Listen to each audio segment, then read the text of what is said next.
Hello everybody, hope you're all doing well and welcome back to another video. Today's video is a little bit of a back to basics kind of one. We're going to do an unboxing of a new Evangelion figure that has just released. And the one in question is this one here. It is an Asuka Shikanami figure, or Asuka Langley as it says on the box. So On the Beach from Evangelion 3.0 plus 1.0. This is from the last movie in the franchise, and this is from the scene towards the latter half of the movie where I imagine if you're watching this, you're probably not too bothered about spoilers at this point, and the movie's been out for quite a while. So in the end of the movie where Shinji meets Asuka again on the beach, it's kind of influenced by End of Evangelion, except Asuka isn't in her normal childlike form. It's sort of after the curse of Eva has been broken. She's in a more adult form, but she's still in like her remaining plug suit, so the plug suit's not a bit torn and that. So that's kind of what this is a figure of. This is from the SPM range, which I always kind of see this as sort of nice, sort of entry-level collector's range. Usually the figures tend to run between £20 to £30. I think this might be the sort of thing you might win in crane games over in Japan, but I might be wrong on that. Now, there is another figure coming out early next year, which is based on the same kind of plug suit design and look of Asuka, which is a pop-up parade figure. Now, those tend to be a little bit more expensive. They tend to be a bit better quality, and I will be getting that one and taking a look at that one as well. But for now, obviously, we've got this SPM figure. So let's take a look. So let's get her out of the box, and we are greeted straight away with this lovely triangular cardboard box, which could house a giant piece of Toblerone, but it doesn't. And just to mention that, I do actually really like that, because sometimes a lot of these figures, not a giant Toblerone, although, you know, I wouldn't say no. I do kind of like the sort of cardboard here. Sometimes these figures come with like really horrible and unwieldy bits of plastic. Even if it's just for like a basic figure, and that's always hard to get hold of, the cardboard's better for the environment, recycling and all that. Let's take her out of the bubble wrap. And let's get her out of this plastic wrap as well. So first of all, we have the stand. Lovely big circular stand there. And then we have the figure itself. Now, I've got quite a few SPM figures. They always tend to be really consistent, really good quality. Like I said, they tend to go between £20 to £30 anyway. That's how much I've normally seen them for. So you always tend to get something decent quality. I've had many Eva figures from this. So let's have a look at a start. So you can just kind of see the face there. It's got the more adult look. It's really kind of well painted.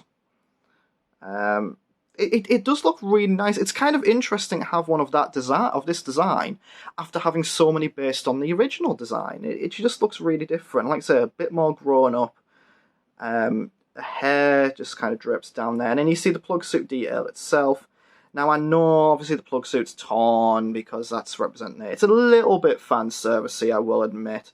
The detail and painting on the plug suit really, really well done.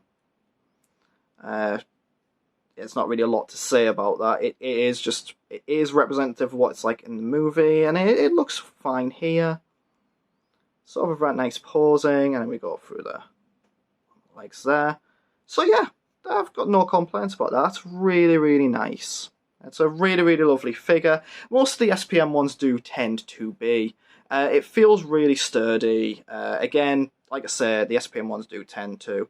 It doesn't really feel like anything's going to break here. Which is always a bonus. I do have one figure in particular which did break coming out of the packaging. It was more to do with the pegs at the bottom of the feet. These pegs are always a bit of a pain. So we'll pop her in the stand. I'm going to see how that goes in there. So yeah, she sits really nicely there. Balances well. That's another great addition to the collection. So yeah, like I said, this is just kind of a very back to basics, short and sweet little video unboxing an Evangelion figure, which is one of the things that this channel was kind of set up to look at. So yeah, hopefully in the future we're going to be getting the pop-up parade Asuka through. I would also really, really like to get one of the figures of the long-haired Rei, because I absolutely love that design. Maybe either the long-haired design or alternative, I'd love to get one of the gardening Rei from the film as well, because that is just, she's so adorable in that film. I really love the kind of treatment Rei got in that film. I love the development she got. It was nice to see her really shine a little bit more than she maybe has done in the past. But with that said, thank you all very much for taking the time to watch this. Like I say, short, sweet, basic kind of video, just having a look at this figure. I got this, just thought I'd wrap this up, same way I got this from. I got this from Dekai. I've mentioned them in a few videos before. Always a really good place to get figures from if you're in the UK. They tend to have really good pricing. They're really good at communicating when things are getting sent out. What they tend to do is if you've got a pre-order and it gets delayed or whatever, they'll email out like in batches saying this has been pushed back, unfortunately, when to expect it. They've got a really good range of stuff on their website, including like Japanese snacks and treats, which we've bought from quite a few times, and really, really good to get hold of. So I would definitely recommend them. Like I said, this is where I got this one from, and I do have other Eva stuff on there. But yeah, with that said, again, thank you very much for taking the time to watch this. Always much appreciated. Please, as always, leave likes, comments, and that below. Do subscribe to the channel. Go check me out on social media. Also, if you can, check me out on Twitch as well, because I stream on Twitch twice weekly now. That's hard to say at this time of night. Usually Tuesdays and Saturdays, and I do like retro gaming and stuff. It's JL-Soryu over there. Yeah, and like I said, thank you very much for watching, and I shall see you again in the next video. Goodbye.